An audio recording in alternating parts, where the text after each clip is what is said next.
Good morning, 6th standard students. Today in your English session, we are going to see first lesson's poem Teamwork. This is given in your term 2 reader, English reader. So let's get into the poem. Before getting into the poem, we'll finish a small warm-up exercise. Just see this picture given below. இது வந்து உரி அடிக்கிறதுன்னு சொல்லுவாங்க நம்ம ஊர்ல. So இந்த game இது வந்து ஒரு game. இது வந்து ரொம்ப வில்லேஜ் சைட்ஸ்ல எல்லாமே இப்போல்லாம் சிட்டிஸில் கூட பொங்கல் டைமில் வந்து எல்லா இடத்துலையும் வந்து ஆர்கனைஸ் பண்ணி பண்ணுறாங்க. ஸோ இந்த கேமுக்கு முக்கியமாக நம்மளுக்கு தேவைப்படுற குவாலிட்டி என்ன? ஸோ இந்த கேம் வந்து பார்த்திங்கன்னா உங்களுக்கே தெரியும், எல்லா சில்ட்ரனும் வந்து தே ஆர் பிளேயிங் டுகெதர், அதாவது ஒன்றா சேர்ந்து ஒற்றுமையாக விளையாடுறாங்க, ஒருத்தருக்கு சப்போர்ட் பண்ணி விளையாடுறாங்க. ஸோ இதுக்கு பேர் தான் வந்து டீம் ஒர்க் அப்படின்னு சொல்லுவோம். அதாவது டீமாக விளையாடுறாங்க. இப்போ ஒருத்தர் மட்டுமே தனியாக நினச்சா இந்த மேலே இருக்கிற இந்த உரியை வந்து ஏறி அடிக்க முடியாது. ஸோ இதுக்கு எல்லாரும் சப்போர்ட் பண்ணி ஒன்று கூடி விளையாடினாதான் இந்த உரியை வந்து மேலே ஏறி அடிக்க முடியும். ஸோ இதுக்கு பேர் தான் டீம் ஒர்க். டீம்னா ஒன்றுக்கும் மேற்பட்ட more than one, and the more than one number of people will join together and work towards a goal. ஏதோ ஒரு இலக்கை அடையறதுக்காக ஒன்றுக்கும் மேற்பட்டவங்க ஒன்று சேர்ந்து அந்த இலக்குக்காக சேர்ந்து ஒர்க் பண்ணுறது, அதுக்கு பேர் தான் வந்து டீம்னு சொல்கிறோம். ஸோ இந்த மாதிரி வந்து இந்த டீம் அப்படின்றது வந்து எல்லா இடத்துலையுமே வந்து ரொம்ப சக்ஸஸ்ஃபுல்லாக இருக்கும். கேமில், ஸ்போர்ட்டில், அண்ட் தென் உங்களோட ஒர்க்கில், ஸ்டடீஸில் கூட பார்த்தீங்கன்னா நீங்கள் டீமாக குரூப்பாக ஜாயின் பண்ணி படிச்சிங்கன்னா ஈஸியாக படிக்க முடியும். ஸோ நீங்கள் வந்து மார்க்கும் நிறைய ஸ்கோர் பண்ண முடியும். ஸோ அதனால் இந்த டீம் ஒர்க் வந்து எல்லா இடத்துலையுமே வந்து உங்களுக்கு சக்ஸஸ் தான் கொடுக்கும். ஸோ அதை பற்றின ஒரு போயம் தான் நம்ம இன்னைக்கு பார்க்க போகிறோம். The poem's title is Teamwork. So we have finished this warm-up exercise. So இந்த வார்ம்-அப்பில் இதுதான் கேட்டிருக்காங்க, what is the most essential quality required to win the game given below. So இந்த கேமை வின் பண்ணுறதுக்கு நம்மளுக்கு தேவைப்படுற ரொம்ப முக்கியமான ஒரு குவாலிட்டி என்ன அப்படின்றதா, அதை இந்த கேமை வின் பண்ணுறதுக்கு நம்மளுக்கு தேவைப்படுற quality is team work. So இந்த டீம் ஒர்க் பற்றின ஒரு போயம் தான் நம்ம இன்னைக்கு பார்க்க போகிறோம். Let's get in to the poem. It's all very well to have courage and skill, and it's fine to be counted a star, but the single deed with its touch of thrill doesn't tell the man you are. So in the first 4 linesல author என்ன சொல்லியிருக்காரு அப்படின்னா, it is all very well to have courage and skill. courageனா தைரியம், skillனா திறமை. So உங்களுக்கு வந்து நல்ல தைரியமும் திறமையும் இருக்கிறது எல்லாமே வந்து ரொம்ப நல்லது தான்.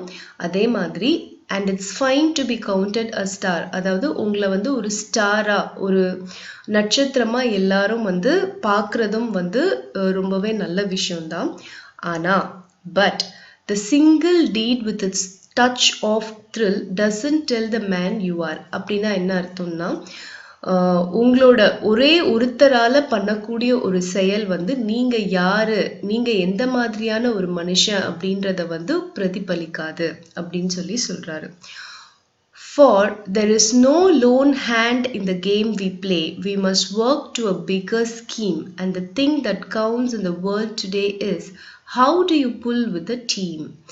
ஸோ நெக்ஸ்ட் 4 லைன்ஸில் ஆத்தர் என்ன சொல்கிறாரு அப்படின்னு கேட்டால், எதுக்காக அந்த ஃபர்ஸ்ட் 4 லைன்ஸில் ஆத்தர் சொன்னார், நீங்கள் தனியாக நின்று செய்கிற செயல் எதுவுமே வந்து நீங்கள் எந்த மாதிரியான மனுஷன் அப்படின்றத வந்து பிரதிபலிக்காது அப்படின்னு ஆத்தர் ஏன் சொல்கிறாரு அப்படின்னா, for there is no lone hand in the game we play. நம்ம விளையாடுற விளையாட்டில் வந்து தனி கையால் விளையாடுற கேம்னு ஒன்றும் கிடையாது. அதாவது தனியால விளையாடுற கேம் அப்படின்னு சொல்லி எந்த கேமும் கிடையாது. நாம் வந்து ஒரு பெரிய ஒரு இலக்கை அடையறதுக்கு நம்ம வந்து ஒர்க் பண்ணணும், முயற்சி செய்யணும். And the thing that counts in the world today, இன்னைக்கு வேர்ல்டில் வந்து நம்ம எதை வந்து ரொம்ப ரொம்ப முக்கியமாக நம்ம வந்து கணக்கில் எடுத்துக்கணும் அப்படின்னு கேட்டிங்கன்னா, எப்படி வந்து ஒரு டீமாக வந்து நீங்கள் ஜெயிக்கிறீங்க, எப்படி வந்து ஒரு டீமாக நீங்கள் சக்ஸஸ்ஃபுல்லாக வின் பண்ணுறீங்க அப்படின்றது தான் இன்னைக்கு வேர்ல்டில் எல்லாராலையும் பார்க்கக்கூடிய ஒரு விஷயம் அப்படின்னு சொல்லி ஆத்தர் வந்து சொல்கிறாரு. பார்க்கலாம். They may sound your praise and call you great. They may single you out for fame, but you must work with your running mate or you will never win the game. So நீங்கள் வந்து இந்த கேம்லலாம் நீங்கள் விளையாடும் போது எல்லாரும் வந்து உங்களை வந்து நல்லாவே வந்து ப்ரேஸ்னால் என்னது பாராட்டுவாங்க, ரொம்பவே வந்து பெருமையாக பேசுவாங்க, நீங்கள் வந்து ரொம்ப பெரிய ஆள் அப்படின்னு சொல்லி உங்களை வந்து கூப்பிடுவாங்க. அதே மாதிரி இந்த கேம்ஸ் எல்லாம் வின் பண்ணுறதுக்கு முக்கியமான காரணம் அந்த புகழ் எல்லாமே வந்து உங்களை தான் போய் சேரும் அப்படின்னு கூட சொல்லுவாங்க. ஆனால் நீங்கள் வந்து அந்த கேம் எல்லாம் வின் பண்ணணும்னா கண்டிப்பாக வந்து உங்கள் கூட ஓடுறவங்கள, அதாவது ரன்னிங் மேட் அப்படின்னா உங்கள் கூட விளையாடுறவங்க, கூட ஓடி விளையாடுறாங்க இல்லையா, அவங்களோட சேர்ந்து தான் நீங்கள் விளையாடணும். அப்போ தான் உங்களால் கேமை விளையாட முடியும், இல்லைன்னா உங்களால் கேமை வின் பண்ண முடியாது அப்படின்னு சொல்கிறாரு. Oh, never the work of life is done by the man with a selfish dream, for the battle is lost or the battle is won by the spirit of the team.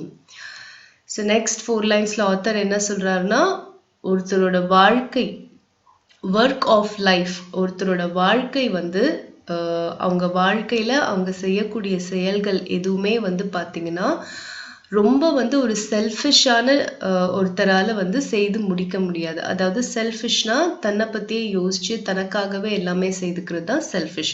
So அந்த மாதிரி ஒரு செல்ஃபிஷாகவே இருக்கிற ஒருத்தர், தன்னை பற்றியே யோசிச்சு தனக்காக மட்டுமே வாழ்ந்துட்டு இருக்கிற ஒருத்தரால் அவரோட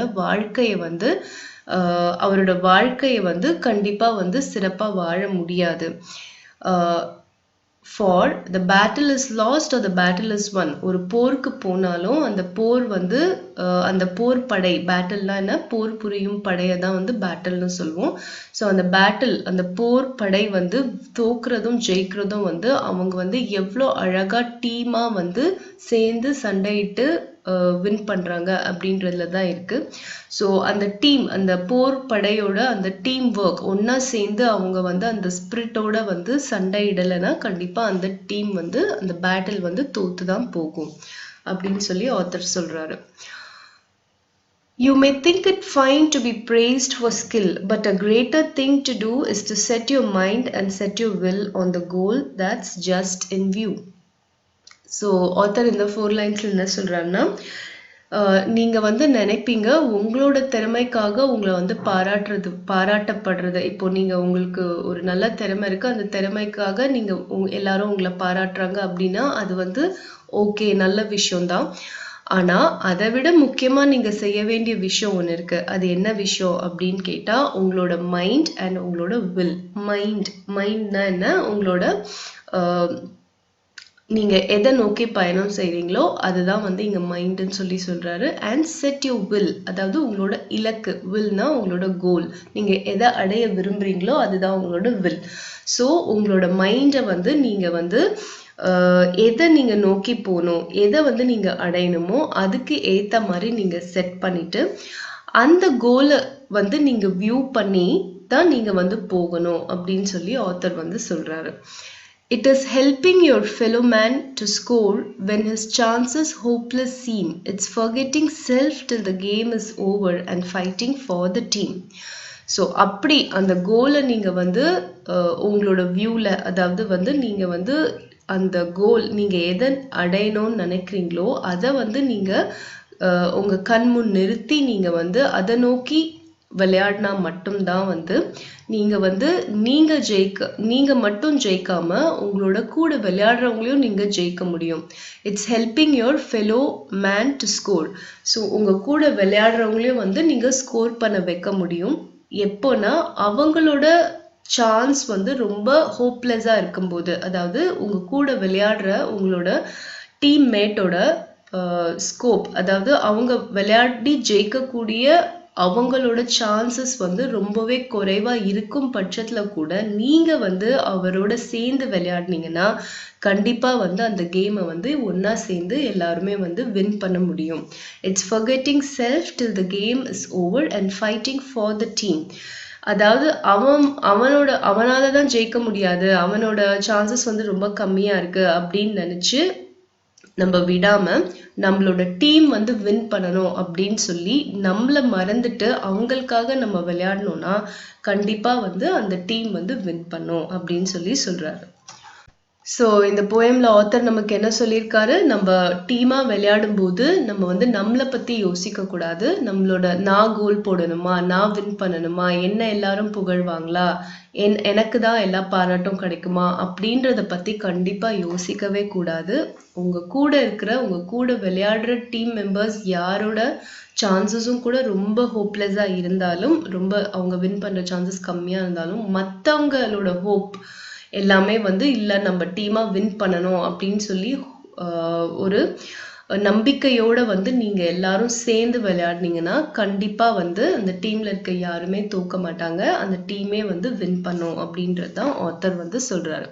ஸோ இந்த போயம்ல வந்து ஆத்தர் எதை சொல்லியிருக்காரு அப்படின்னா, நீங்க உங்களுக்கு தனிப்பட்ட முறையில உங்களுக்கு வந்து தைரியமும் திறமையும் நிறைய இருக்கலாம். அப்படி இருந்தாலும் நீங்க ஒரு கேமா ஒரு ஒரு ஸ்போர்ட்டோ ஒரு கேமோ இல்லை ஒரு ஒர்க்கோ எதை நீங்க பண்ணணும்னாலும் உங்களுக்கு வந்து team effort or team work வந்து ரொம்ப ரொம்ப முக்கியம். அடுத்தவங்களோட சேர்ந்து செய்யற அந்த பண்பு அது வந்து உங்களுக்கு இருந்தாதான் நீங்க வந்து ஒரு டீமா ஜெயிக்க முடியும். இன்னைக்கு வேர்ல்ட்ல வந்து பாத்தீங்கன்னா அந்த டீம் ஒர்க்கை தான் வந்து எல்லாருமே ரொம்ப ப்ரைஸ் பண்றாங்க, அப்ரிஷியேட் பண்றாங்க. அதுதான் வந்து எல்லாருமே வந்து தனித்துவமா பாக்குறாங்க. ஸோ அதனால இன்னைக்கு வேர்ல்ட்ல அப்படிதான் அந்த டீமா ஒர்க் பண்றதுதான் வந்து ரொம்ப ரொம்ப முக்கியம். அதுதான் வந்து உலகத்திலேயே வந்து வேர்ல்ட் லெவல்ல வந்து எல்லாருமே வந்து உற்று நோக்குறது பார்த்தீங்கன்னா இந்த டீம் நல்லா ஒர்க் பண்றாங்களா, இந்த டீம் நல்லா விளையாடுறாங்களா அப்படின்னு தான் பார்க்குறாங்க. ஸோ அதனால அதுக்கேற்ற மாதிரி நம்ம வந்து டீமோட சேர்ந்து விளையாடணும். நம்மளை பற்றி மட்டும் நம்ம யோசிக்காம நம்மளோட டீம் வின் பண்ணணும் அப்படின்னு சொல்லிட்டு நம்ம கூட ஒர்க் கூட விளையாடுறவங்கள பற்றியும் நம்ம யோசிச்சு நம்ம வந்து விளையாடணும். அப்போ கண்டிப்பாக வந்து உங்களுக்கான பாராட்டு எல்லாமே வந்து உங்களை சேர்ந்து வரும் அப்படின்றது தான் இந்த ஆத்தர் இந்த போயம்ல சொல்லியிருக்காரு. ஸோ நான் ஒரு தடவை இந்த போயம் வந்து உங்களுக்கு ரீட் பண்ணி காமிக்கிறேன். Just follow along with me. It's all very well to have courage and skill, and it's fine to be counted a star, but the single deed with its touch of thrill doesn't tell the man you are.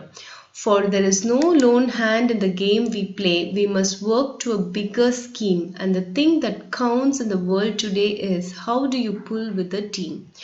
They may sound your praise and call you great. They may single you out for fame, but you must work with your running mate or you will never win the game. Oh, never the work of life is done by the man with a selfish dream, for the battle is lost or the battle is won by the spirit of the team. You may think it fine to be praised for skill, but a greater thing to do is to set your mind and set your will on the goal that is just in view. It's helping your fellow man to score when his chances hopeless seem. It's forgetting self till the game is over and fighting for the team. Edgar A. Guest. This poem was written by an author named Edgar A. Guest, 1881 to 1959. So next நம்ம பார்க்க போறது அந்த author பத்தி தான். Edgar Albert Guest began his illustrious career in 1895 at the age of 14 when his work first appeared in the Detroit Free Press. His column was syndicated in over 300 newspapers and he came to be known as the poet of the people. Guest was made Poet Laureate of Michigan, the only poet to have been awarded the title. His poems often had an inspirational and optimistic view of everyday life. So இந்த author வந்து பார்த்தீங்கன்னா அவரோட 14 வயசு இருக்கும்போது அவரோட first ஒர்க்கை வந்து start பண்ணியிருக்காரு. டெட்ராய்ட் ஃப்ரீ ப்ரெஸ் அப்படின்ற ஒரு மேகசின்காக அவரோட காலம் வந்து மோர் தென் 300 நியூஸ் பேப்பர்ஸில் வந்து வெளிவந்திருக்கு. ஸோ அவரை வந்து பாய்ட் ஆஃப் த பீப்புள் சொல்லி அழைச்சாங்க. கெஸ்ட் வந்து பாய்ட் லாரெட் ஆஃப் மிச்சிகன் அப்படின்ற ஒரு அவார்ட் வந்து வாங்கியிருக்காரு. அந்த டைட்டில் வாங்கின ஒரே பாய்ட் அவர் தான். ஸோ அவர் வந்து அவரோட போயம்ஸ் எல்லாமே வந்து ரொம்ப இன்ஸ்பிரேஷனலாக ரொம்ப பாசிட்டிவ் திங்கிங் ஓட இருக்கிற மாதிரியான ஒரு போயம் தான் அவர் எப்பவுமே வந்து எழுதுவார்.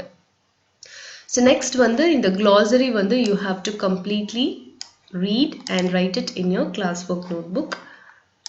நெக்ஸ்ட் வந்து எக்ஸசைசஸ் பார்க்கலாம். ஃபர்ஸ்ட் A எக்ஸசைஸ் பாருங்க. Read the poem aloud and fill in the wheel with its rhyming pair. Also try giving your own rhyming word. So இங்கே வந்து வீல் கொடுத்துருக்காங்க. இந்த வீலில் வந்து டிஃப்ரெண்ட் வேர்ட்ஸ் கொடுத்துருக்காங்க. எல்லாமே போயம்லேருந்து எடுத்த வேர்ட்ஸ் தான். அந்த வேர்ட்ஸ்க்கு வந்து நம்ம ஈக்குவலான ரைமிங் வேர்ட்ஸ் போயம்லேருந்து எடுத்து எழுதணும். ஸ்கில், ட்ரில், த்ரில் கொடுத்துருக்காங்க. உங்களுக்கு தெரிஞ்ச ரைமிங் வேர்ட் கூட நீங்கள் எழுதலாம். ஸோ நெக்ஸ்ட் வந்து பார்த்தீங்கன்னா கிரேட். கிரேட்டுக்கான ரைமிங் வேர்ட் எதுன்னு சொல்லி நம்ம போயமில் போய் பார்க்கணும். ஸோ கிரேட் வந்து பார்த்தீங்கன்னா இங்கே இருக்குது. ஸோ கிரேட்டுக்கு எது ரைமிங்காக இருக்குது வேர்ட் பார்த்தீங்கன்னா mate. So mate is the rhyming word for great. So great, mate, ate. ஏட்டுன்றது நம்மளாவே ஒரு வேர்ட் வந்து ரைமிங்காக எழுதலாம். ஸோ அதுக்காக நான் சொல்லியிருக்கேன் கிரேட், மேட், ஏட் அப்படின்னு எழுதிக்கலாம். ஸோ அதே மாதிரி மீதி இருக்கிற வேர்ட்ஸ் எல்லாத்துக்கும் நீங்கள் வந்து போயமில் இருக்கிற ரைமிங் வேர்ட் எடுத்து எழுதிட்டு உங்களுக்கு தெரிஞ்ச ஒரு ரைமிங் வேர்டும் எழுதணும். இதுதான் இந்த எக்ஸசைஸ். இது நீங்கள் ட்ரை பண்ணுங்கள். Very easy. அண்ட் உங்களுக்கான ஆன்சர்ஸ் வந்து வீடியோட எண்டில் நான் கொடுத்துருக்கேன். நெக்ஸ்ட் பி எக்ஸசைஸ் பாருங்கள். Fill in the table. Contraction is a shortened form of a word or group of words with the omitted letters often replaced in written English by an apostrophe. So இந்த மாதிரி வந்து மேலே ஒரு குறி போடுறாங்க இல்லையா, இதுக்கு பேர் வந்து apostrophe அப்படின்னு சொல்லி சொல்கிறோம். ஃபார் எக்ஸாம்பிள் இந்த வேர்ட் பாருங்க, இட் போட்டு apostrophe போட்டு எஸ் போட்டால் அது வந்து இட்ஸ் அப்படின்னு சொல்லி நம்ம சொல்கிறோம். ஆக்சுவலாக அது வந்து இட் இஸ் தான் வந்து நம்ம வந்து ஷார்ட் பண்ணி இட்ஸ் அப்படின்னு சொல்லி சொல்கிறோம். இந்த இட் இஸ்ல வந்து ஐஎஸ் இஸ்ல இருக்கிற ஐயை எடுத்துட்டு நம்ம அப்போஸ்ட்ரோஃபி போட்டு இட்ஸ் அப்படின்னு சொல்லி சொல்கிறோம். ஸோ இந்த மாதிரி எழுதுறதுக்கு பேர் தான் கண்ட்ராக்ஷன் அப்படின்னு சொல்லி சொல்லுவாங்க. அதாவது ரெண்டு வேர்டை வந்து சுருக்கி ஒரே வேர்டாக அப்போஸ்ட்ரோஃபி போட்டு எழுதுறது கண்ட்ராக்ஷன் அப்படின்னு சொல்லி சொல்லுவாங்க. இப்போ இதில் பாருங்க டசன்ட் அப்படின்னு இருக்கு. அதாவது டஸ் நாட்டை தான் வந்து டசன்ட் அப்படின்னு சொல்லி நம்ம கண்ட்ராக்ட் பண்ணி எழுதியிருக்கோம். அதே மாதிரி தேர் இஸ் அ தேர்ஸ் அப்படின்னு சொல்லி நம்ம எழுதியிருக்கோம். யூ வில் அது எப்படி எழுதனா யூல் அப்படின்னு சொல்லி எழுதணும். அதாவது யூ போட்டு அப்போஸ்ட்ரோஃபி போட்டு 2 எல் போடணும். அதை வந்து யூ வில் அப்படின்னு தான் நம்ம படிக்கணும். நெக்ஸ்ட் வந்து தட்ஸை வந்து எப்படி எழுதணும்னா தட் இஸ் தான் வந்து ஷார்ட் பண்ணி தட்ஸ் அப்படின்னு சொல்லி எழுதியிருக்காங்க. ஐ ஹாவ் வந்து எப்படி ஷார்ட் பண்ணோம்னா ஐ போட்டு அப்போஸ்ட்ரோஃபி போட்டு விஇன்னு எழுதணும். அப்படி எழுதுனா ஐ ஹாவ் அப்படின்னு சொல்லி அர்த்தம். நெக்ஸ்ட் வந்து ஹீ போட்டு அப்போஸ்ட்ரோஃபி போட்டு டி போட்டால் ஹீ வுட்டும் எழுதலாம், ஹீ ஹேடும் எழுதலாம். ரெண்டுமே இருக்குது. டிபெண்டிங் அப்பான் அது எந்த சென்டென்ஸில் வருதோ அதை பொறுத்து நம்ம எழுதணும். நெக்ஸ்ட் வந்து ஆரண்ட்க்கு வந்து ஆர் நாட் அதான் ஆக்சுவலான வேர்ட். நெக்ஸ்ட் வந்து ஹீ ஹேஸ்க்கு வந்து ஹீ போட்டு அப்போஸ்ட்ரோஃபி எஸ் போடணும்.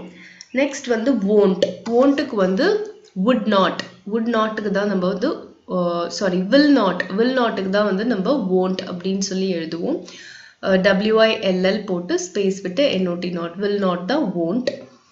cannotக்கு வந்து can't அப்படின்னு சொல்லி எழுதணும். CAN போட்டு அப்போஸ்ட்ரோஃபி போட்டு T போடணும். ஸோ இது எல்லாமே வந்து கான்ட்ராக்டட் வேர்ட்ஸ். இது எல்லாமே வந்து நம்ம ரெகுலராக இங்கிலீஷில் வந்து ரிட்டன் இங்கிலீஷில் வந்து நம்ம எழுதுவோம். அப்படி எழுதும் போது இந்த வேர்ட்ஸ் எல்லாம் நம்ம ஷார்டன் பண்ணி எழுதுவோம். ஷார்டன் பண்ணி எழுதுனா இதுதான் வந்து அர்த்தம் அந்த வேர்ட்ஸ்க்குலாம் அப்படின்றதான் நம்ம இந்த டேபிளில் வந்து நம்ம படித்தோம். இந்த டேபிள் ஃபில் பண்ணி உங்களுக்கு நான் வந்து வீடியோட எண்டில் கொடுத்துருக்கேன். நீங்கள் வந்து செக் பண்ணிக்கலாம். நெக்ஸ்ட் வந்து ஆன்சர் த ஃபாலோவிங் கொஷின்ஸ் இருக்குது. இது வந்து you have to read and then போயம்லேருந்து கொஞ்சம் லைன்ஸ் எடுத்து கொடுத்து அதுலேருந்து கொஷின்ஸ் கேட்டிருக்காங்க. This is very important. நீங்கள் ஹையர் கிளாஸஸ் போகும்போது இந்த மாதிரியான கொஷின்ஸ் தான் உங்களுக்கு வரும். ஸோ இதுவும் வந்து நீங்கள் படிக்கணும். நெக்ஸ்ட் வந்து பாருங்க, discuss with your partner and list out any 5 team games. டீமாக விளையாடுற கேம் எதுவோ அது ஒரு 5 கேம்ஸ் நீங்கள் எழுதலாம். கபடி, ஃபுட்பால், நான் 2 சொல்லிட்டேன், மீதி 3 நீங்கள் ட்ரை பண்ணி எழுதுங்க. So இதுதான் இந்த poem and we have completed the poem and the poem exercises. Very easy poem and question and answers கண்டிப்பா படிச்சிடுங்க. ஏதாவது doubts இருந்ததுன்னா comment பண்ணுங்க. I'll clarify your doubts and thank you for watching this video.